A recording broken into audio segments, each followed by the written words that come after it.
It's the same day I just made a video about my animals, and now I'm going to feed the birds outside.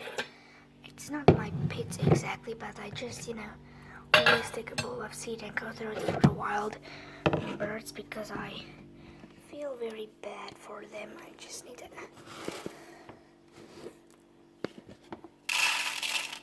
get this.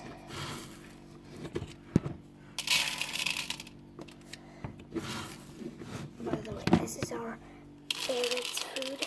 It's all he gets because he's on a veggie diet.